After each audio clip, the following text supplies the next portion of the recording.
भगवत गीता अध्याय 3 श्लोक 35 के बारे में। तो ये जो श्लोक है ये मुख्यतः धर्म की स्थिति के बारे में बता रहा है कि वर्तमान में जीने के लिए हमें धर्म का किस प्रकार प्रयोग करना चाहिए।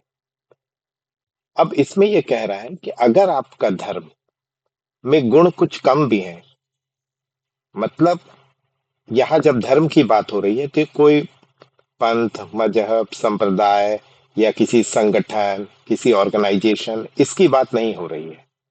व्यक्ति विशेष जो आचरण करता है, जो चीजें धारण करता है, धार्यते इति धर्मः, जो प्रमुख वाक्य है, तो जो धारण करने योग्य है वही धर्म है।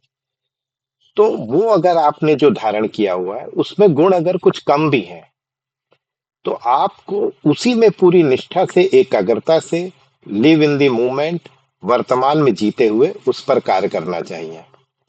दूसरा का धर्म मतलब कि दूसरे ने जो चीज धारण की हुई है या जो वो कार्य कर रहा है, जो कर रहा है, कितना भी श्रेष्ठ हो, आपको उसकी तरफ ध्यान न देकर अपने पास जो कार्य है, आपके पास जो कर्तव्य है, आपके पास जो आपका धारण किया हुआ, धारण करने योग्य जो आपने धारण किया हुआ है, उसी का अनुकरण करते हुए आपको आगे बढ़ना चाहिए।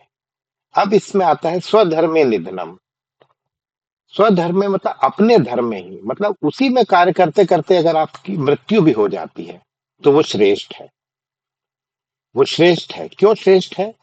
क्योंकि आप कर्म करते हुए ही उसी में जो आपके पास चीज थी, इसमें ये नहीं बोल रहा है कि आप वर्तमान में जीते हुए उसी में सीढ़ी दर सीढ़ी आगे बढ़ते हुए आप कार्य करते रहे।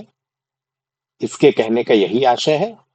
और वो करते हुए ही मान लीजिए आपका अंत समय आ जाता है, तो ये जीवन जीने का श्रेष्ठ तरीका है कि आपको अपने जो आपके हाथ में चीजें हैं, आपके हाथ में है, जो आपने धारण किया हुआ है, धारण करने योग्य चीज को जो धारण किया हुआ है, उसी में करते हुए ये जीवन को जीने का श्रेष्ठ तरीका है। तो यहाँ धर्म जो बता रहा है वो वर्तमान में जीने के सलीके को बता रहा है और हमें किस तरह से जीना चाहिए इसके बारे में बता रहा है। तो हमको इसी रास्ते को करना चाहिए, इसी रास्ते पे, मार्ग पे चलना चाहिए। नमस्कार।